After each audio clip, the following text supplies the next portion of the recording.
Hello friends, welcome back. Start करते हैं next part number 11। तो इससे पहले पार्ट 10 तक जो हमने डिस्कस किया है उसमें हमने 400 क्वेश्चंस को कंप्लीट कर लिया है। अब यहाँ से जो आपको पार्ट मिलेगा 11 पार्ट से, यहाँ पर हम करंट अफेयर्स के साथ साथ हम स्टैटिक पोर्शंस के क्वेश्चंस को भी यहाँ पर डिस्कस करेंगे। ओके, तो ये ध्यान रखिएगा, स्टैटिक पोर्शन जिसमें आपको हिस्ट्री, पॉलिटी, इकोनॉमी, ज्योग्राफी के क्वेश्चंस भी दिखेंगे, साथ ही साथ आपको करंट अफेयर्स के भी क्वेश्चंस देखने को मिलेंगे। तो अब यहाँ से आपको ये मिक्स क्वेश्चंस आएंगे। ओके, तो चलिए स्टार्ट करते हैं। First question, question number 401, 401 number का क्वेश्चन। तो यहाँ पर बताना है विच of the following were the main objective of theosophical society. तो थियोसॉफिकल सोसाइटी का यहाँ पर मेन ऑब्जेक्टिव क्या है ये बताना है। ये आपने मॉडर्न हिस्ट्री में पढ़ा हुआ है। ओके, काफी सिंपल सा सवाल है ये। ऑप्शन देखते हैं।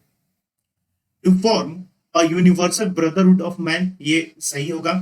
Okay, to spread Christianity in the world. देखिए, थियोसॉफिकल सोसाइटी का ये मोटो नहीं था कभी, वो डेवलपमेंट के विचार से आए थे। उनका क्रिश्चियनिटी को यहाँ पर स्प्रेड करना या फिर वर्ल्ड में कहीं स्प्रेड करना, ऐसा कुछ उनका मोटो नहीं था। ये सेकंड ऑप्शन आपका गलत हो जाएगा। जब सेकंड ऑप्शन आपका गलत हो गया तो आप देखिए कि ये चला गया, ये भी गया और ये भी गया, सिर्फ ऑप्शन आपका बचता है डी। फिर भी बाकी की और देख लेते हैं। To make the study of ancient religion and philosophies, to make a synthetic investigation into mystic potencies of life and matter known as occultism. Okay, तो आपको मॉडर्न हिस्ट्री में हो सकता है कि ये आपके बुक में, रेगुलर बुक में, ये फोर्थ ऑप्शन आपको ना मिले, लेकिन तीसरा और पहला ऑप्शन आपको मिल जाएगा और दूसरा तो बिल्कुल भी नहीं है। तो उसके बेसिस पर अगर आप भी देखेंगे तो आपका ऑप्शन डी जो होगा वो सही हो जाएगा। तो थोड़ा एक बार पॉज करके वीडियो को, इन सारे ऑप्शंस को दोबारा पढ़िएगा, तो एक दो बार पढ़ लीजिएगा तो आपको याद हो जाएगा। तो डी इसका आंसर हो जाएगा। नेक्स्ट क्वेश्चन देखते हैं, 402 number. Which of the following statement is are correct regarding cabinet mission plan 1946।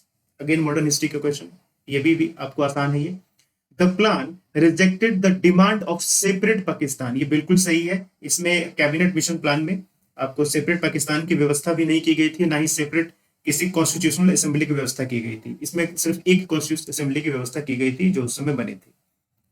The residuary power was vested in hands of provinces, ये भी सही है, ये भी इसमें कहा गया था। Union of India government was to deal with the three subjects, foreign affairs, defence and communication, ये सारी बातें इसमें अगेन थी। The provinces were free to form groups and each group could determine the provincial subject to be taken in common, ये आपको पता होगा। इसमें ग्रुप्स बनने वाले थे और कई ग्रुप्स क्या थे, वो खुद डिसाइड करने वाले थे कि कौन से सब्जेक्ट पर वो डिस्कस करेंगे। और इसमें ये भी बात कही गई थी कि कुछ ग्रुप जो है वो बाहर भी निकल सकते हैं। ओके, तो ये सारी बातें इसमें कही गई थी। तो चारों ऑप्शन आपका ये सही हो जाएगा। तो ऑप्शन डी जो होगा ये आपका सही होगा। अगेन थोड़ा सा पॉज करके इन सारे ऑप्शंस को एक बार आप पढ़ लीजिए, सारे क्वेश्चंस में आप ये करिए तो आपको ये याद भी रहेगा, एक दो बार पढ़ लीजिएगा तो। Consider the following statements about Mahayana Buddhism. अब ये आगे आपको एंशियंट हिस्ट्री से एक चीज याद रखिएगा, आपके लिए एंशियंट हिस्ट्री में दो तीन चीजें काफी इंपॉर्टेंट हो जाती है। एक तो हो गया आपको महायान, सॉरी बुद्धिज्म, बुद्धिज्म हो गया, जैनिज्म हो गया, और इसके साथ साथ अगर आप मौर्य देखें या मगध की बात करें तो ये आपके लिए इंपॉर्टेंट हो जाता है, ये तीन टॉपिक्स। इसके अलावा हड़प्पा की बात करें तो ये चार टॉपिक काफी इंपॉर्टेंट यहाँ पर हो जाते हैं। तो इनको आपको छोड़ के नहीं जाना है। बुद्धिज्म तो बिल्कुल भी आपको छोड़ के नहीं जाना है, ये याद रखिएगा। तो महायान बुद्धिज्म से रिलेटेड ये है, तो आपको बताना है कि स्टेटमेंट में से कौन सा सही है। Deviated from original teaching of Buddha, बात सही है। बुद्धिज्म बाद में डिवाइड हो गया था महायान और हीनयान में। ओके, तो जो एक्चुअल ये बुद्धा की टीचिंग हुआ करती थी उसको फॉलो करता था हीनयान। ओके, और ये थोड़े से लिबरल हो गए थे जो महायान फॉलो करते थे। तो ये ऑप्शन 1 जो होगा आपका सही होगा। Scout individual salvation through self discipline and meditation, नहीं, ये तो बुद्धिज्म में पूरा यही था कि ये लोग बोधिसत्व की बात करते थे। ओके, तो उस तरीके से इनको साल्वेशन मिलना था। तो सेल्फ डिसिप्लिन एंड मेडिटेशन की बात बुद्धिज्म में नहीं की गई है साल्वेशन को अचीव करने के लिए। तो सेकंड ऑप्शन गलत हो जाएगा। तो सेकंड ऑप्शन अगर आपका चला गया, this one and this one, ये तीनों चला गया आपका, सिर्फ एक ही बचता है सी ऑप्शन, तो ये आपका सही होगा। फिर भी हम ऑप्शन देखते हैं। Believed in हेवनलीनेस of Buddhas and Bodhisattvas and worshipped their images. ये सही है। बुद्धा और बोधिसत्वा को ये फॉलो करते थे और उनकी मूर्ति पूजा भी की जाती थी इस समय, महायान के समय। हीनयान ये काम नहीं करता था क्योंकि वो बुद्धास के एक्चुअल जो टीचिंग थी उसको फॉलो करता था, लेकिन जो आइडल वर्शिप होता था उसको महायान ये करता था। अब तो सभी करते हैं। Develop two chief philosophical system, Madhyamika and Yogachara, ये दोनों को भी डेवलप करने वाले आपको महायान थे। ये आपको मिल जाएगा एंशिएंट हिस्ट्री में। तो आप ऑप्शन सी जो होगा ये सही है। एक बार अगेन आप पॉज करके 2-3 बार थोड़ा सा ऑप्शन को पढ़ लें। Next, which of the following books were written by prince Dara Shikoh? Okay, again अब चले जाइए आप कहां पर, मुगल पीरियड में, और यानी कि जो मेडाइवल टाइम है आपका, उसमें जाइए, आपको यहाँ पर दारा सिकोव के बारे में मिलेगा। तो दारा सिकोव ने इसमें से कौन सी बुक को लिखा था ये आपको बताना है। तो ये काफी फैक्चुअल क्वेश्चन है। अगर आपको याद है तो आप लगाएंगे, आपको याद नहीं है तो आप नहीं लगाएंगे। अब यहाँ पर गेस करने वाली कोई बात ही नहीं है। वैसे मैं आपको आंसर बता दूं, इसका जो आपको आंसर होगा ये ऑप्शन सी होगा, 1, 2 एंड 3। फोर्थ जो आईने अकबरी है, आईने अकबरी को लिखा था किसने? अबुल फजल ने। जो अबुल फजल थे उन्होंने आईने अकबरी को लिखा था अकबर के समय पर। तो ये वैसे भी अगर आपने अकबर के बारे में पढ़ा होगा तो आपको जिक्र, आपको आईने अकबरी के बारे में या अकबरनामा के बारे में आपको मिल जाता है। तो वैसे अगर 4 ऑप्शन को देखें तो ये एलिमिनेट हो जाता है, ये एलिमिनेट हो जाएगा, ऑल ऑफ दिन तो फिर हो ही नहीं सकता, चौथा एलिमिनेट हो जाएगा। तो सी आप ऐसे भी आराम से लगा सकते हैं। ओके, सीर अकबर आपको नहीं पता होगा, हो सकता है। साफिनात उल औलिया भी नहीं पता होगा, बिल्कुल हो सकता है। माजमा उल बहरैन भी ना पता हो, बिल्कुल हो सकता है। लेकिन अगर आपने एंशियंट हिस्ट्री, सॉरी, आपने मुगल के बारे में पढ़ा हो तो आईने अकबरी आपको जरूर पता होगा। अगर आपको आईने अकबरी नहीं पता है तो इसका मतलब आपने मेडिवल नहीं पढ़ा है, क्योंकि बहुत ही फेमस बुक है। तो बस ये भी अगर आपका पता होता ना, फिर भी आपको ऑप्शन सी मिल जाएगा। यूपीएससी ऐसे ही ऑप्शन देती है। एक दो बस आप एलिमिनेट कर दीजिए, आप मैक्सिमम क्वेश्चन के आंसर तक पहुंच जाएंगे। Next, the most famous Bijapuri building of medieval time are Ibrahim Rauza and Gol Gumbaj. The former was mausoleum for Ibrahim Adil Shah and shows the style at its best. Okay, ये बताता है।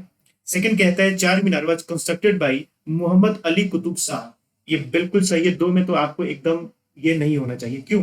क्योंकि इससे पहले वाला जो पार्ट है या फिर 9 या 10th पार्ट में मैंने आपको मोहम्मद कुली कुतुब शाह के बारे में बताया है, एक क्वेश्चन था इससे रिलेटेड, और उसमें चार मीनार की भी बात की गई थी और इन्होंने हैदराबाद को इस्टेब्लिश भी किया था।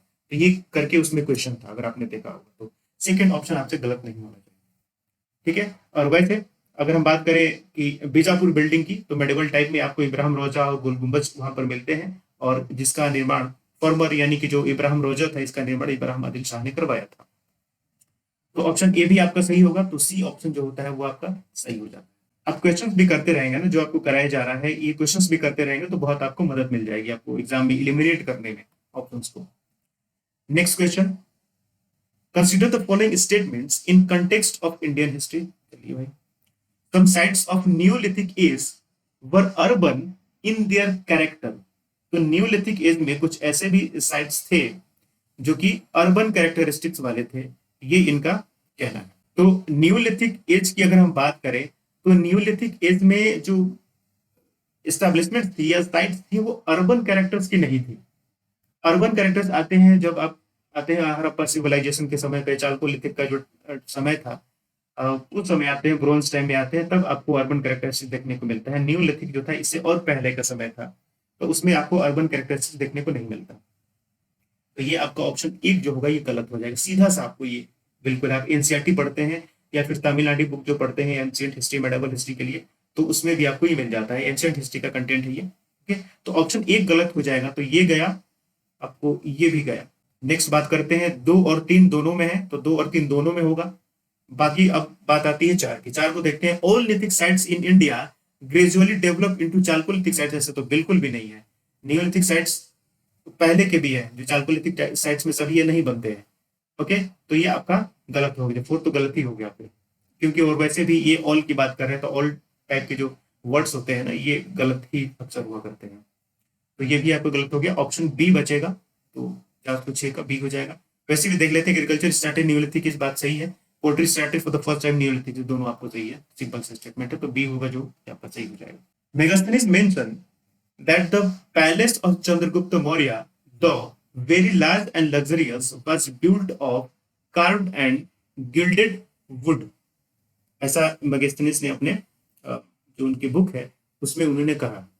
ठीक है, ये बात सही है आपका। जब आप पढ़िएगा मगध के बारे में, चंद्रगुप्त मौर्य या मौर्य के बारे में, तो वहां पर आपको मेगास्थनीज का भी जिक्र आता है। सोर्सेस पढ़िएगा कि सोर्सेस कहाँ कहाँ से हैं, तो इसमें भी आपको दिखाई देगा। बिल्कुल सीधा इस तरीके से लिखा हुआ है आपके बुक में, कोई भी बुक पढ़िए, कि यहाँ पर मेगास्थनीज ने कहा था। मैं एनसीईआरटी और तमिलनाडु बुक की बात करूंगा और मैं दूसरे बुक की बात नहीं करूंगा यहाँ पे। तो इसमें साफ लिखा गया है कि चंद्रगुप्त मौर्य जो थे उनका पैलेस जो था उसमें वुड्स वगैरह थे, उनका यूज किया गया था उसको बनाने में। Mauryan monolithic column proved that the craftsmen of those days had a thorough mastery of working in stone, and if the great cities of Mauryan times were mainly built of wood, so it is indicates that the comparative scarceness of stone and the abundance of timber in the Gangetic plain. ये कह क्या रहा है? ये कह रहा है कि वैसे तो इनके टाइम के जो लोग थे वो स्टोन में भी उनकी मास्टरी थी, यानी कि स्टोन से भी वो आर्किटेक्ट वगैरह सब बनाते थे। लेकिन मौर्यन टाइम में जितने भी आपको घर देखने को मिलते हैं वो ज्यादातर आपको वुड के बने हुए हैं, लकड़ियों के बने हुए। तो इसका मतलब ये हुआ कि शायद उस समय की जो गंगेटिक वैली थी उसमें स्टोन्स की बहुत ज्यादा अवेबिलिटी नहीं थी और वुड की बहुत ज्यादा अवेबिलिटी थी। फॉरेस्ट वगैरह गंगेटिक वैली में बहुत पाया जाता था, तो वुड की अवेबिलिटी थी, जिसकी वजह से क्या था कि वुड से बहुत सारी चीजें वहां पर बनाई जाती थी। और ये जनरल बिग चीज है ना, कि जो चीज आपके पास नहीं मिलती है तो उससे आप चीज नहीं बना सकते, जो चीजें आपके पास ज्यादा मिलेंगी उसी का यूज करके आप बनाएंगे। तो ये एक नॉर्मल स्टेटमेंट की तरह भी आप जनरलाइज करके भी आप इस चीज बात को समझ सकते हैं कॉमन सेंस से भी। तो ये आपका दूसरा ऑप्शन भी सही हो जाएगा, तो आपका सी हो जाएगा। नेक्स्ट, महलबारी सिस्टम, ये आ गया आपका modern history. Mahalwari system was introduced in which of the following provinces. Okay, तो ये एक टैक्सेस का तरीका होता था, कैसे टैक्सेस वसूल करना है। तो महलबारी था, रियोतबारी था, जामींदारी था, ये सब आपने पढ़ा होगा। तो ये बताना है कि कौन से एरियाज में से ये वसूल किया जाता था। ओके, तो यहाँ पर जो आपके लिए ऑप्शन है, बंगाल, बिहार, उड़ीसा, डिस्ट्रिक्ट ऑफ बनारस, बॉम्बे, मद्रास, यहाँ से महलबारी यूज मतलब वो नहीं लिया जाता था। ये जो डिस्ट्रिक्ट या जो जगह का नाम बताया गया है ना, यहाँ जनरली आपको जमींदारी और रियोत वाली जो सिस्टम था वो यहाँ पर किया गया था। ओके, तो यहाँ पर आपका जो दोनों ऑप्शन होगा वो गलत हो जाएगा। ये सीधा आपकी मॉडर्न हिस्ट्री के जैसे कि स्पेक्ट्रम में भी आपको सीधा लिखा हुआ है कि कौन कौन से एरियाज जो आते हैं वहां पर किस तरीके के टैक्सेस का यूज वहां पर किया जाता था। ओके, तो हाँ, इसके महलबारी सिस्टम की अगर हम बात करें तो मेनली जो वेस्टर्न पार्ट इंडिया का था, पंजाब गुजरात वाला हिस्सा या जो वेस्ट यूपी वाला हिस्सा था, ये इधर यूज आपको महलबारी सिस्टम का ज्यादा यूज किया गया था। Consider the following statement. Western Churchill objected to the British government negotiation with Mahatma Gandhi in a round table conference and called Gandhi as seditious फकीर। तो ये कहा गया है कि विंस्टन चर्चिल ने क्या कहा कि जो निगोशिएशन चल रहे थे राउंड टेबल कॉन्फ्रेंस के समय 1930s में, उस समय महात्मा गांधी के साथ इनका जो था वो निगोशिएशन चल रहा था और इन्होंने महात्मा गांधी को सेडिशियस फकीर का नाम इन्होंने दिया। Option A. ओके, तो इसका आपको ऑप्शन ए सही हो जाएगा। भगत सिंह एंड बीके दत्त है, ये बीके इस तरीके से, BK Dutt threw a bomb in Central Legislative Assembly to avenge the death of Lala Lajpat. तो यहाँ पर देखिएगा, तो लाला लाजपत राव, यहाँ पर बीके दत्त इनके साथ शामिल नहीं थे, ये आपको ऑप्शन गलत होगा। खिलाफत movement was supported by both Hindus and Muslims, ये बात सही है आपको। ओके, हिंदू और मुस्लिम दोनों शामिल थे इसमें। फोर्थ आपका यहाँ पर है, थोड़ा सा ध्यान दीजिएगा, यहाँ पर फोर्थ ऑप्शन है, इसको सही नहीं हुआ है, तो यहाँ कंसिडर कर लीजिएगा। Dadabhai Naoroji worked in England to mobilise opinion public opinion in favour of the Indian national movement, तो ये भी बात आपका सही है। ओके, तो ये लोग जितने भी फॉरेन में काम करते थे वो इंडियन फ्रीडम के लिए बाहर से सपोर्ट करने का काम करते थे। तो ऑप्शन सी जो होगा 1, 3 एंड 4 ये आपको सही हो जाएगा। Next question 410, who was the president of Congress during Surat split between the moderates and. तो सूरत स्प्लिट काफी फेमस ये इवेंट है कांग्रेस के समय पे, और ये सूरत जो मीटिंग होती है वहां पर कौन था ये आपको बताना है। ऑप्शन बी सही है, सीधा सही है आपका क्वेश्चन है ऑप्शन बी, रास बिहारी बोस। जूते चप्पल भी चले थे इस मीटिंग में। ओके, ये भी आपको पढ़ने को बुक में मिलेगा। तो आपको सूरत स्प्लिट हुआ था उस समय जब रास बिहारी बोस प्रेसिडेंट हुआ करते थे कांग्रेस के। नेक्स्ट क्वेश्चन, अलारा कलामा या अलारा कलाम और Udraka Ramaputra were the teachers of Buddha. ठीक है, चलिए इस ऑप्शन को थोड़ा होल्ड करते हैं, क्योंकि ये जो नाम है ना ये हर जगह नहीं मिलता। ओके, तो हो सकता है आपको ये नाम ना पता, थोड़ा ऑप्शन 1 को होल्ड करते हैं।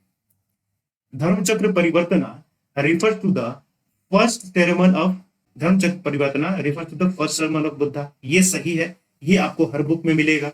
ऑप्शन सेकंड इज राइट, यानी कि ऑप्शन सेकंड जो होगा ना वो हर ऑप्शन में होगा, यानी कि ऑप्शन सेकंड इसमें है और इसमें है और इसमें है, यानी कि ये फर्स्ट में नहीं है तो फर्स्ट में ये नहीं होगा, तो पहला ऑप्शन आपका गलत होगा। Next, Upali Ananta were the disciple of Buddha, बिल्कुल सही है, इसमें कोई कंफ्यूजन आपको नहीं होना चाहिए, ये भी आपको हर बुक में मिलता है, तो इस हिसाब से थर्ड होगा ही, तो थर्ड के हिसाब से भी आपका ये हो जाएगा, ये हो जाएगा और ये हो जाएगा। फोर्थ की बात करें तो first Buddhist council was held at Pataliputra just after the death of lord Buddha. पहली चीज, just after the death of Pataliputra बिल्कुल भी नहीं हुआ था, इनके डेथ के कई साल, करीब 100 सालों के बाद वहां पर ये फर्स्ट काउंसिल को ऑर्गेनाइज किया गया था। ठीक है, तो चौथा जो ऑप्शन होगा ना ये आपका गलत हो जाएगा, तो चौथा ऑप्शन गलत हुआ तो आपका ये सी ऑप्शन गलत हो गया और ये ऑल ऑफ दिस भी गलत हो गया, तो आपके पास सिर्फ एक ही ऑप्शन बचता है, दिस इज बी, जो सही होगा।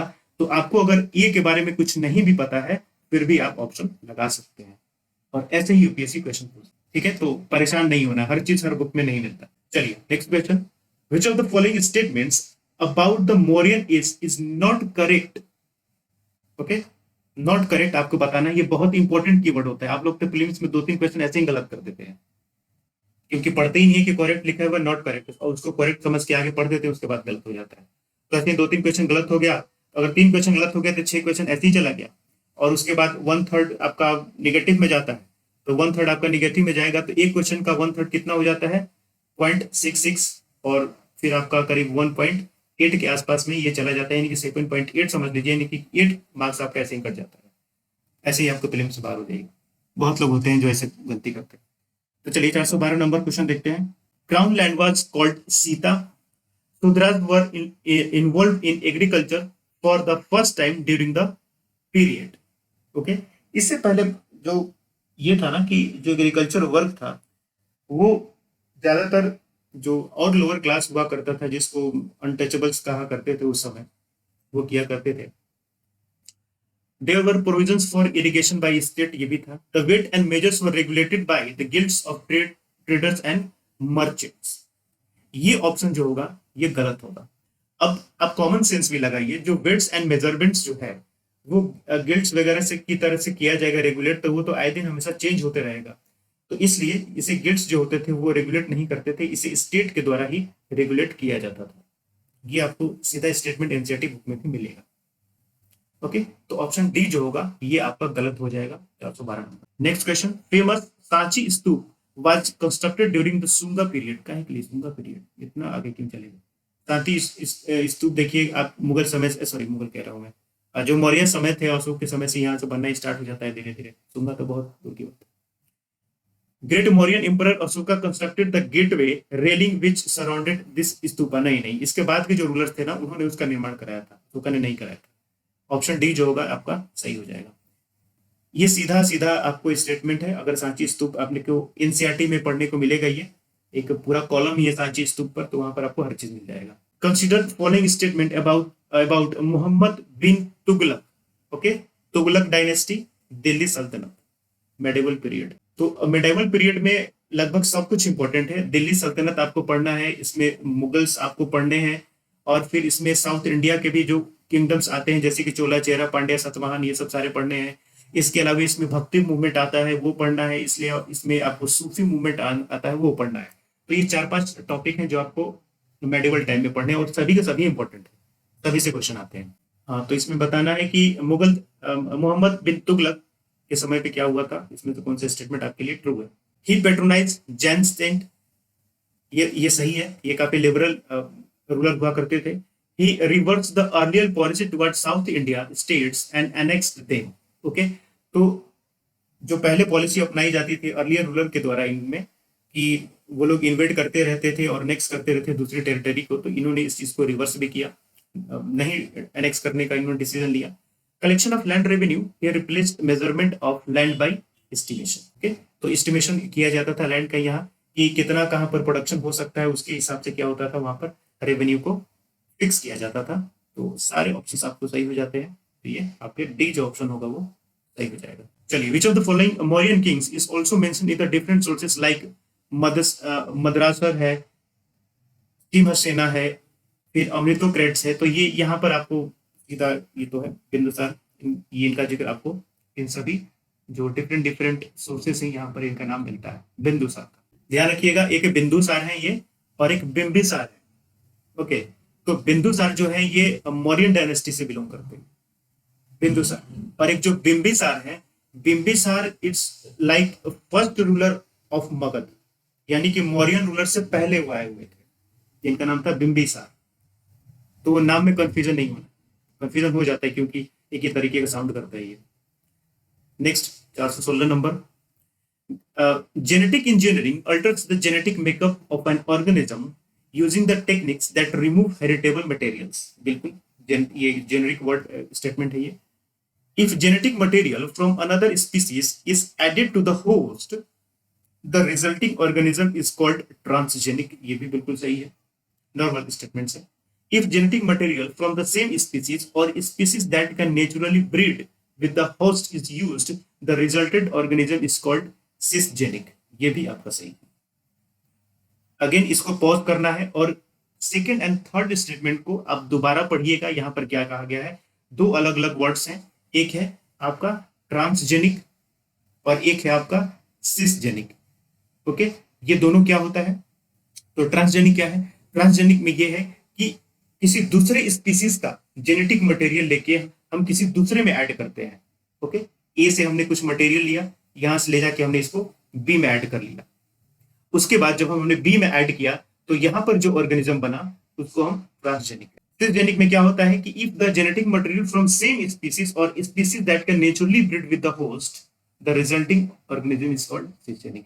यानी कि इसमें क्या हो सकता है ना कि एक ही स्पीसीज का मटेरियल लेके उसी स्पीसीज में दिया जाए, या फिर उसी स्पीसीज का किसी दूसरे स्पीसीज में दिया जाए जो कि क्या करता है, इस पहले स्पीसीज के साथ क्या कर सके कि यहाँ पर नेचुरली ब्रीड कर पाए। तो ऐसे सिचुएशन में जो आपका ऑर्गेनिज्म होता है उसको सिसजेनिक कहा। तो यहाँ पर ट्रांसजेनिक में दोनों डिफरेंट डिफरेंट है, सिसजेनिक में दोनों इक्वल सेम स्पीसीज भी हो सकती है और दोनों डिफरेंट स्पीसीज भी हो सकती है। सेम स्पीसीज है तो वो ब्रीड तो करेगी साथ में ही एक साथ नेचुरली ब्रीड, लेकिन अलग अलग स्पीसीज है तो उस कंडीशन में भी नेचुरली ब्रीड होनी चाहिए। Next, arrange the following in order of abundance in a typical bacterial cell. ये क्वेश्चन हमने पहले भी हमारे कुछ जो पीछे के पार्ट हुए हैं उनमें भी इस क्वेश्चन को हमने किया हुआ है। तो इसमें जो सबसे ज्यादा इसको आपको अबंडेंस के ऑर्डर में करना है, यानी कि सबसे कम पहले होगा, उससे बड़ा उससे ज्यादा बाद वाला होगा। ओके, तो इसमें हो जाएगा आपका प्रोटीन, जो इसमें सबसे ज्यादा होता है। दूसरे नंबर और पे आ जाएगा ये, दूसरे नंबर पे आएगा ये, और तीसरे नंबर पर ये आएगा और चौथे नंबर पर ये आएगा, यानी कि 1 3 2 4, 1 3 2 4 ऑप्शन बी जो होगा ये आपका सही हो जाएगा। ये किया हुआ क्वेश्चन है, पहले हम कर चुके हैं इसके बारे में। Next question, blood coagulates outside human body in 5 to 10 minutes. Which one of the following substance is used to stop coagulation and preserve the blood for transfusion? Again ये ऐसा क्वेश्चन है, बायो के क्वेश्चन है, अगर आपको आता है तो लगाएंगे, अगर आपको नहीं आता है तो आप छोड़ के जाएंगे। ओके, तो इसका जो आंसर होगा वो होगा सोडियम सिट्रेट। सोडियम सिट्रेट क्या करता है कि ब्लड को कोगुलेट करने का ये काम करता है। Next, where in the human body is the albumin one of the major component of blood serum produced. Okay, तो कह रहा है कि ब्लड सीरम का एक मेजर कंपोनेंट है जिसका नाम है अल्बुमिन। अल्बुमिन वो बॉडी के किस हिस्से में प्रोड्यूस किया जाता है? ओके, तो ये बॉडी के लीवर वाला जो हिस्सा होता है वहां पर प्रोड्यूस किया जाता है। Next, the cosmic microwave background radiation is the direct evidence of which of the following. सीधा सा एग्जांपल है ये, सीधा सा क्वेश्चन है ये। अब आए दिन जब भी पेपर में ये आते रहती है कि यहाँ से कोई कॉस्मिक या माइक्रोवेव्स आया, उनकी रिकॉर्डिंग की जा रही है, उनके रिकॉर्ड करने से हमें यूनिवर्स के बारे में पता होता है, एक्सपेंशन के बारे में पता होता है। ओके, तो ये आपका एक्सपेंशन ऑफ यूनिवर्स बताता है, जो कॉस्मिक माइक्रोवेव बैकग्राउंड्स होती हैं, रेडिएशन जिनको रिकॉर्ड किया जाता है। Next, consider the following statements with respect to three parent baby. This technology will protect children from all genetic disease. ऐसा तो बिल्कुल भी नहीं है, ये तो एकदम परफेक्शनिज्म वाली बात हो गई, और परफेक्ट तो कुछ होता ही नहीं है, ये तो गलत हो गया ऐसे ही। It involves gene editing of nuclear DNA biological mother. ऐसा कुछ नहीं है। थ्री पेरेंट बेबी जो होती है ना, three parent baby in the science, जैसे कि एक मदर फादर हो गए जिन्होंने सरोगेसी करवाई किसी और से, तो जो थर्ड पार्टी उसमें होती है, तो थ्री पेरेंट बेबी का हो जाता है ये। लेकिन इसमें जरूरी नहीं है कि जीन एडिटिंग किया जाएगा, ये बिल्कुल भी जरूरी नहीं है। वो तो नेचुरली भी हो सकता है विदाउट जीन एडिटिंग, उसमें जीन एडिटिंग का कोई रोल नहीं। तो डी जो होगा ये आपका सही हो जाएगा। Next, which of following statement about project Netra, ये आपका करंट अफेयर से रिलेटेड है। It is an early warning system in the space to detect debris and other hazards to Indian satellite. ये सही ऑप्शन है आपका। नेत्रा इसी के लिए लाया गया था कि जो आपके हमारे यहाँ जो सैटेलाइट्स लॉन्च किए जाते हैं, तो ये इनका कोलिजन किसी डेब्रिस वगैरह से ना हो जाए जो स्पेस में बिखरे पड़े हैं। ओके, तो उसको देखने के लिए, उस पर नजर रखने के लिए, मॉनिटर करने के लिए नेत्रा प्रोजेक्ट को लॉन्च किया गया था। The project will involve launch of a satellite by ISRO to track space debris। ऐसा नहीं, इसमें कोई सैटेलाइट लॉन्च नहीं करना है। It will track and protect all satellite, ऐसा बिल्कुल भी नहीं है। ऑल जहां पर भी आ जाना, तो ये थोड़ा सा आपके लिए डेंजर वाला मटेरियल हो जाता है। तो ऑप्शन ए बस यही आपका सही है। Next question, given below are the names of 5 autonomous institutions under the Department of Biotechnology under the Ministry of Science and Technology in India. Match them with the places where they are located and select the correct code। अब इधर आपको list 1 में institute दिया गया है और list 2 में आपको लोकेशंस दिया गया है। थोड़ा सा पॉज कीजिएगा वीडियो को, अगर आपको आता है थोड़ा सा इनको मैच कराइएगा। ओके, देन आप आंसर को बताइए। देखिए, नेशनल इंस्टीट्यूट ऑफ इम्यूनोलॉजी, ये आपका है मानेसर में। कोरोना टाइम पर ये आपको न्यूज में था। National centre for sale sciences, ये भी कोरोना टाइम पर न्यूज में था। Centre for DNA finger printing and diagnostics, ये भी आपको न्यूज में था। और नेशनल ब्रेन रिसर्च इंस्टीट्यूट, ये न्यूज में मुझे पढ़ने को नहीं मिला, बाकी हो सकता है। ये न्यू दिल्ली हो गया। तो ए का 3, बी का 1, ए का 3 हो गया, बी का 1 हो गया, सी का 4 हो गया, तो आपका जो बी होगा ये सही होगा। पॉज करके थोड़ा सा याद कर लीजिएगा, 1-2 बार पढ़ लीजिएगा तो। Next, reference to comet geography का क्वेश्चन है। तो कॉमेट क्या, अच्छा है, देखिए इसमें अगेन कीवर्ड है इनकरेक्ट स्टेटमेंट, तो इनकरेक्ट आइडेंटिफाई करना है। तो a comet is a small solar system body made of ice, बिल्कुल बात सही है भाई, आइस का बना होता है, और जब ये सूर्य के पास पहुंचता है तो वो पिघलने लगता है, और पिघल के फिर वो इवापोरेट हो जाता है। ओके, तो ये आइस का बना होता है। Comet nuclear range from a few 100 metres to tens of kilometre across, हाँ ऐसा हो सकता है। Short period comet originates in Oort cloud while the longer range originates in the Kuiper belt, ऐसा तो बिल्कुल नहीं। क्यूपियर बेल्ट तो बहुत दूर हो गया, उधर आपको एकदम लास्ट में, जहां हमारे सोलर सिस्टम के एकदम लास्ट में हो गया। अब वहां पर कोई बनेगा फिर सन के पास जाएगा, ऐसा तो पॉसिबल ही नहीं है। ये ऑप्शन आपका गलत हो जाएगा, ये तो बिल्कुल गलत है। चौथे की बात करते हैं हम थोड़ा सा। Comets have presence of an extended gravitationally unbounded atmosphere and surrounded their central nucleus, बिल्कुल इनके पास अनबाउंडेड एटमॉस्फेयर होता है, ये उसको बाउंड नहीं कर सकते अपनी ग्रेविटेशनल फोर्स से, तो ये आपका सही होता है। 3 जो होगा यानी कि सी ऑप्शन जो होगा ये आपका सही होगा, incorrect. Next, in theory induced pluripotent stem cells can be used to treat blood disease like thalassemia, sickle cell anemia and hemophilia। तो ये जो स्टेम सेल्स होते हैं ना, स्टेम सेल्स लाइक ये क्या होते हैं कि एक तरीके से आप कह सकते हैं कि ये डॉटर सेल्स की तरह होते हैं, यानी कि अपने पेरेंट सेल से ये बनते हैं और इनसे फिर डिफरेंट डिफरेंट ऑर्गन्स बनाए जाते हैं, ऑर्गन्स बनते हैं। तो ये डिफरेंट डिजीज के ट्रीटमेंट के लिए भी इनका यूज किया जाता है। स्टेम सेल के बारे में भी अगर आप जानते हैं तो भी आप पहला जो ऑप्शन है वो सही कर लेंगे। National stem cell registry is being plan to created under ministry of science and technology. ऐसा बिल्कुल नहीं है। अब देखिए ये आपके अगर क्रिएट भी किया जाएगा ना तो ये आपको मिनिस्ट्री ऑफ हेल्थ के अंडर में जाएगा, साइंस एंड टेक्नोलॉजी के अंडर में ये नहीं जाएगा। ऑप्शन सेकंड गलत होगा, only one is right. Next, there is no Doppler effect for sound. जिस टाइप का क्वेश्चन है ये, कब डॉपलर इफेक्ट नहीं होगा ये आपको बताना है। The source of sound recedes from the observer. नहीं, ऐसा नहीं है। The source of sound approaches the observer. The source of sound moves at right angle to the line joining the source and the observer. ये बिल्कुल सही होगा। क्यों? क्योंकि ये जो लाइन ज्वाइनिंग यहाँ पर सोर्स है आपका और यहाँ पर रिसीवर है, यहाँ से ये जाती है साउंड और इसके अगर राइट एंगल पे ये काम करता है तो फिर वहां पर डॉपलर इफेक्ट देखने को नहीं मिलेगा, क्योंकि यहाँ पर ये कैंसल हो जाएगा। तो इनके डायरेक्शन में ही इसका काम करना जरूरी है। ऑप्शन सी जो होगा ये राइट आंसर होगा। डी क्या, source produces a sound of very high frequency, ऐसा से कोई बात। 427 हाइड्रोलिक ब्रेक्स इन ऑटोमोबाइल्स वर्क। आजकल गाड़ियां आ रही है, कार आ रही है कुछ जिनमें हाइड्रोलिक ब्रेक्स भी आपको देखने को मिल रहा है। तो ये बताना है कि किसके प्रिंसिपल पर ये बेस्ड है। तो ये पास्कल का प्रिंसिपल है।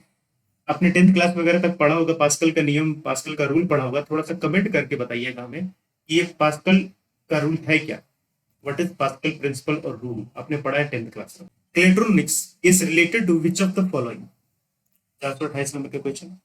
तो ये इसका सीधा आंसर होगा, ये आपको प्रोग्रामेबल मैटर है। प्रोग्रामेबल मैटर का मतलब जो कंप्यूटर लैंग्वेज होते हैं ना उनका यूज करके ये प्रोग्रामिंग करके इसको बनाया जाता है। याद रखना है ये सब न्यूज में रहने वाले आपको टर्म्स हैं और ऐसे ऐसे टर्म्स होते हैं ना, कभी पूछ दिए जाते हैं। ओके, तो इलेक्ट्रॉनिक्स है ये जो कि प्रोग्रामेबल मैटर है। Pernicious anemia in humans is caused by the deficiency of cyanobalamin यानी कि विटामिन B12। इसकी कमी से ये आपको पर्सिनियस एनीमिया ह्यूमंस पे ये देखने को मिलता है। द टर्म डिस्ट्रीब्यूटेड लेजर पिछले पार्ट में हमने कवर किया हुआ था, ये आपको ब्लॉकचेन टेक्नोलॉजी से बिलोंग करता है। In the process of dialysis used on patients with affected kidney, the phenomenon involved is okay। तो जो किडनी में जो अफेक्ट होता है डिजीज में और उसके लिए जब हम डायलिसिस का यूज करते हैं तो ये जो फिनोमिना होता है ये कौन सा प्रोसेस होता है ये आपको बताना है। इसमें डिफ्यूजन प्रोसेस का यूज किया जाता है। ओके, तो किडनी के पेशेंट का जो डायलिसिस होता है उसमें डिफ्यूजन प्रोसेस का यूज किया जाता है। A special case of geosynchronous orbit is the geostationary orbit, which is circular geosynchronous orbit at zero inclination। ये क्वेश्चन हमने अगेन पिछले पार्ट्स में हमने किए हुए हैं तो आपको याद होगा। ओके, तो मैंने आपको कहा था एक बार थोड़ा जाके जियोसिंक्रोनस और जियोस्टेशनरी ऑर्बिट को पढ़ने के लिए भी मैंने कहा। ओके, और वहां पर ये ऑप्शन हमने सही भी किया हुआ था। Low earth orbit is the simplest and most cost effective satellites for the placement and provides high bandwidth and low communication latency, ये भी सही था। तो अगर आप शुरू से फॉलो करते आ रहे हैं तो आपको याद होगा कि हमने ये सारी चीजें उसमें पढ़ी थी। ऑप्शन सी होगा, both A and B. Hemophilia is extremely rare in women because okay, तो वीमेन में ये रेयर होती है लेकिन मेन में ये रेयर नहीं होती। तो ये बताना है कि वीमेन में ये रेयर क्यों। तो women sex hormone oestrogen protects them, ऐसा नहीं है। Female pituitary hormone FSC provides them protection. There is no Y chromosome to bears the gene of hemophilia, ऐसा भी नहीं है भाई। The gene of hemophilia is expressed in women only when such genes are paired, which is extremely rare। ये होगा आपका option D जो होगा ये सही होगा। ओके, क्योंकि ये पेयरिंग में आता है और ये तभी पेयरिंग में आएगा तभी ये होता है और विमेन में ये जनरली पेयरिंग में नहीं हो पाता। ओके, जनरली सो ये विमेन में रेयर होता है लेकिन मेन में ये होता है। बचपन में भी काफी हो। देखिए हीमोफीलिया में होता क्या है मैं आपको बता दूं। हीमोफीलिया जो होता है ना जनरली ये विंटर सीजन में ज्यादा इसका अटैक देखने को मिलता है। इसमें क्या होती है कि जो कफ हो जाती है और खांसी जो होती है ना तो वो आपको बहुत ज्यादा देखने को मिलती है। ओके, इसमें जो खांसी होती है वो इतनी फ्रीक्वेंसी में होने लगती है, इतनी जल्दी जल्दी होने लगती है कि आपकी सांसें फूलने लगेंगी, आप सांस भी नहीं ले पाएंगे। तो ये सिचुएशन आपको इसमें पाया जाता है। अब ये चीज़ मुझे इसलिए पता है क्योंकि मैं जब छोटा था, करीब 6-7 साल का, तो मुझे हीमोफीलिया था उस समय। तो करीब 3-4 साल तक वो चला था, तो उसके बाद फिर कंप्लीटली ठीक हो गया। तो मुझे पता है बहुत दिक्कत थी, विंटर सीजन में इंसान सो नहीं पाएगा फिर खांसी की वजह से। Consider the following statements about NABARD. NABARD is a apex institution in the country which looks after the development of cottage industry, small industry and village industry and other rural industries. सही बात है ये भाई। NABARD references the financial institution with the finance the rural sector, ये दोनों सही है। It regulates the cooperative banks, regional rural banks and self help groups, ऐसा तो नहीं है। अब देखिए, रीजनल रूरल बैंक्स का जो रेगुलेशन है ये आरबीआई करती है, ठीक है। कोऑपरेटिव बैंक्स में भी देखें तो जो मल्टी स्टेट कोऑपरेटिव बैंक्स हैं उनका भी कंप्लीट रेगुलेशन आरबीआई के साथ है। तो इनका एक्सक्लूसिव रेगुलेशन तो है नहीं इनके साथ। तो आपका ये जो ऑप्शन होगा सी वाला, ये गलत हो जाएगा, ये सॉरी ये थर्ड वाला गलत हो जाएगा। तो 1 एंड सेकंड जो होगा ये सही होगा। Consider the following statements related to shares with differential voting rights. The shares with the differential voting rights may either have enhanced or reduced voting rights. यानी कि डिफरेंशियल वोटिंग राइट्स में क्या होता है कि या तो उसे बढ़ा दिया जाता है उस राइट को, या फिर उसे घटा दिया जाता है। ओके, ये सही है क्योंकि डिफरेंशियल ये या तो बढ़ेगा या फिर घटेगा। Presently, there is no restrictions on the Indian companies for issuance of shares with differential voting rights. ऐसा बिल्कुल भी नहीं है। अगेन एक जो टर्म यहाँ पे देख रहे हैं नो, ये भी एक एक्सट्रीम टर्म होता है। तो ऐसे टर्म्स का आपको ध्यान रखना है अपने एग्जाम में। एक सही होगा तो option is A1 is right. पर किसी चीज पर रिस्ट्रिक्शन ना हो, ऐसा होना भी बहुत मुश्किल का काम है। तो ऐसे भी आप सोच सकते हैं। Which of the following statements correctly defines the term recession? ये हमने पिछले पार्ट में किया हुआ था। Situation in the economy is made by negative growth rates of GDP 2 or more successive quarters. तो यही सही होगा, अब आगे देखने की जरूरत ही नहीं है। Which among the following factors may possibly lead to the depreciation in the value of rupee? इनमें से कौन कौन से फैक्टर्स हैं जिनकी वजह से हमारी जो रूपीज है इसके वैल्यू में डिप्रिसिएशन आ सकता है, उसकी वैल्यू घट सकती है। तो क्या एक्सपोर्ट हमारा बढ़ेगा तो हमारे रुपये की वैल्यू घटेगी क्या? खुद सोचिए, ऐसा तो बिल्कुल भी नहीं है। एक्सपोर्ट बढ़ने से बिल्कुल भी हमारी डिप्रिसिएशन का कोई रिलेशन ही नहीं है। हाँ, ये है कि अगर हमारी करेंसी डिप्रिशिएट हो गई तो हमारा एक्सपोर्ट बढ़ सकता है, क्योंकि करेंसी डिप्रिशिएट होगी तो हमारी चीजें जो सस्ती हो जाएंगी ना फिर इंटरनेशनल मार्केट में, तो लोग खरीद सकते हैं, सस्ती हो जाएंगी तो। लेकिन एक्सपोर्ट ज्यादा होने की वजह से डिप्रिसिएशन हो जाए, ये नहीं होगा, यानी कि वाइस वर्सा जो है ना वो ट्रू नहीं। आउटफ्लो ऑफ एफपीआई, बिल्कुल, जो फॉरेन पोर्टफोलियो इन्वेस्टर्स हैं अगर अपना पैसा निकाल के बाहर ले जाएं तो फिर इससे क्या होता है कि हमारी करेंसी डिप्रिशिएट हो सकती है। ओके, क्योंकि वो पैसा तभी बाहर ले जा रहे होंगे जब उनको लगता होगा कि अब यहाँ पर इन्वेस्ट करना सही नहीं है, या फिर हमें यहाँ पर अब उतना हमें प्रॉफिट नहीं हो सकता है, तो उस केस में आपका करेंसी डिप्रिशिएट हो सकता है। डिक्रीज इन रेमिटेंसेस, ये भी सही है। जब रेमिटेंसेस हमारे यहाँ कम हो जाएंगे तो हमें फॉरेन करेंसी वगैरह मिलना कम हो जाएंगी। तो जब हम फॉरेन करेंसी कम हो जाएगी हमारे यहाँ मिलना, तो जो फॉरेन से हम इंपोर्ट करते हैं फिर हम उसको कैसे चुकाएंगे उनके करेंसी में, ठीक है। तो फिर हमें उन करेंसी को उधार लाना पड़ेगा, तो अगेन उधार लाना, लोन बढ़ना, तो अगेन उससे डिप्रिसिएशन हो सकता है। तो 2 और 3 सही होगा, 1 इज रॉन्ग, तो 1 इज रॉन्ग, 1 इज रॉन्ग, ऐसे ही गलत हो गया, तो आपका ऑप्शन सी होगा, वो सही हो जाएगा।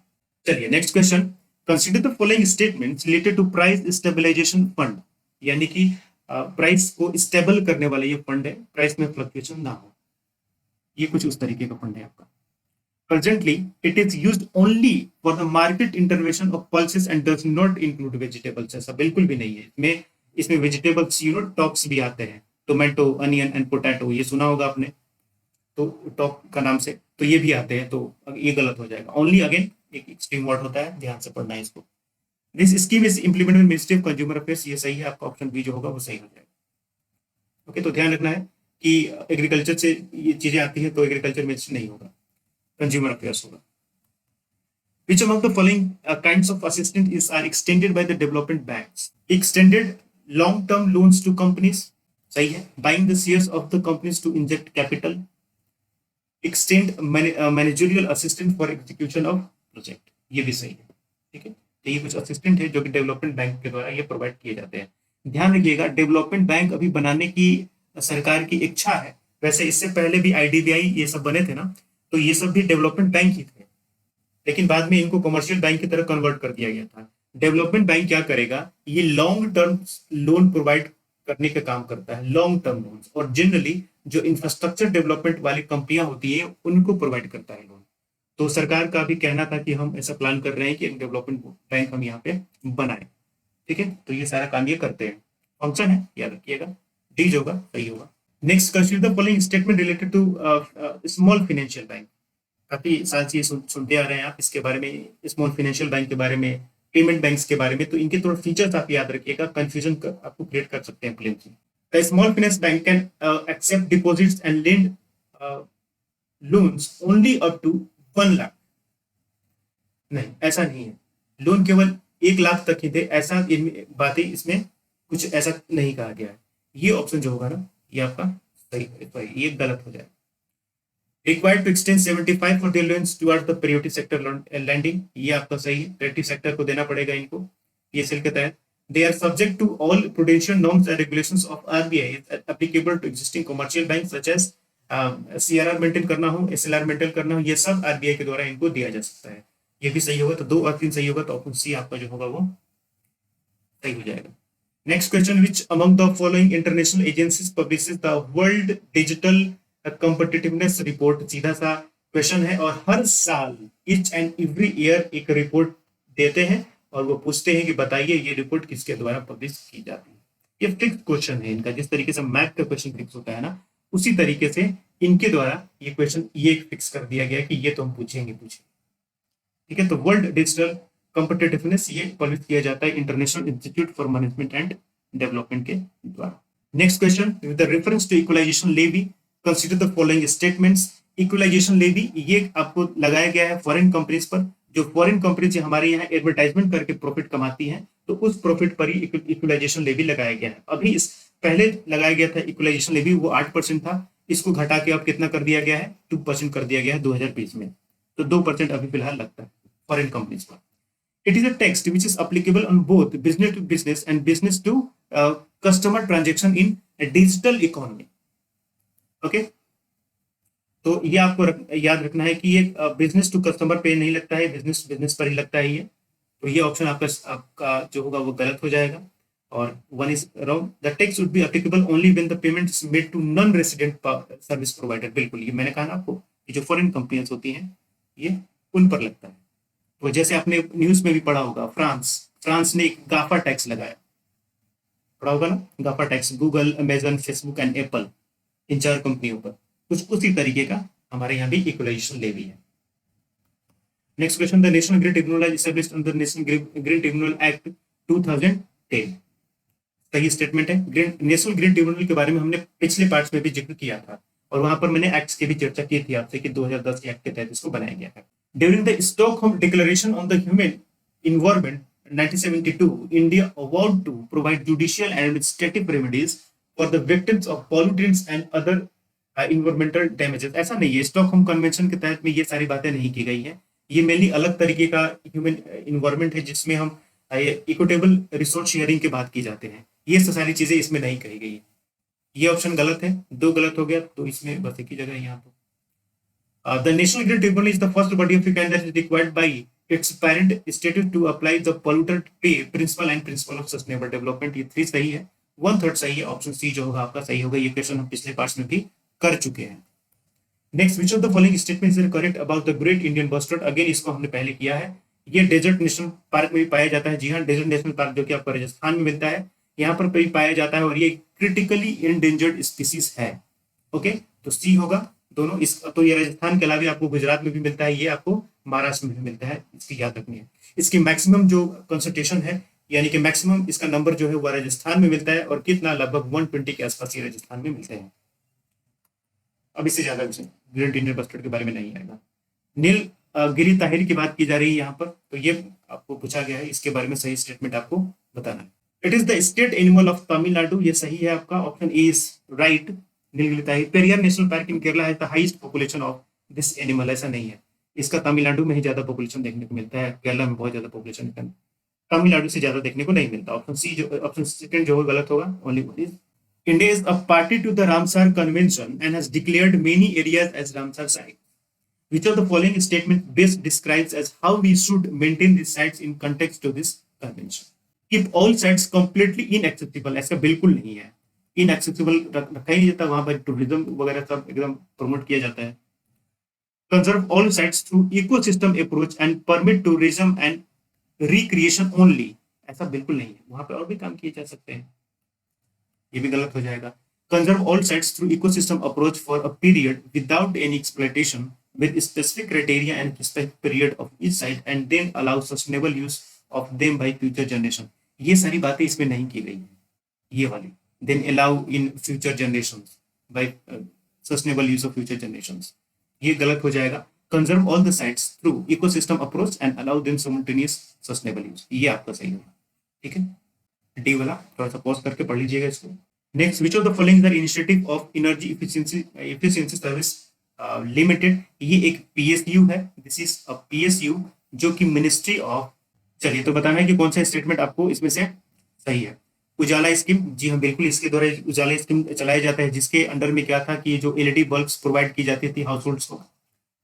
बिल्डिंग एनर्जी इफिशिएंट प्रोग्राम, ये भी सही है। Self efficient air conditioning programme, ये भी सही है। डी आपका जो होगा सही हो जाएगा। पॉज करके देख लीजिएगा, अगेन पढ़ लीजिएगा तीनों स्टेटमेंट्स को।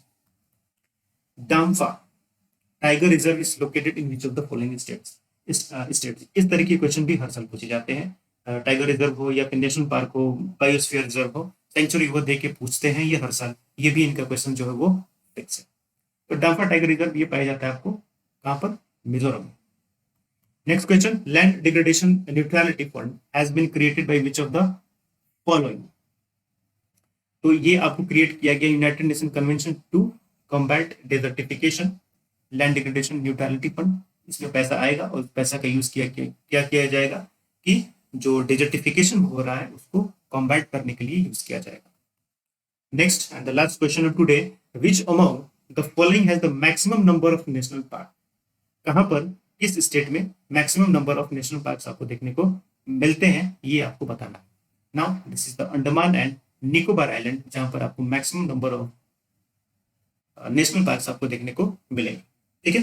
तो इस तरीके से अगेन 50 क्वेश्चन हमने डिस्कस किया, जैसे मैंने आपको बताया कि करंट अफेयर्स के साथ साथ अब यहाँ पर आपको कुछ स्टैटिक क्वेश्चन भी देखने को मिलेगा। अब ये ऐसे ही आपका सारा कंटिन्यू होगा यहाँ से, ओके। तो चलिए फिर मिलते हैं नेक्स्ट क्लास में और नेक्स्ट पार्ट में, इन पार्ट नंबर 12। तब तक के लिए thank you and good luck.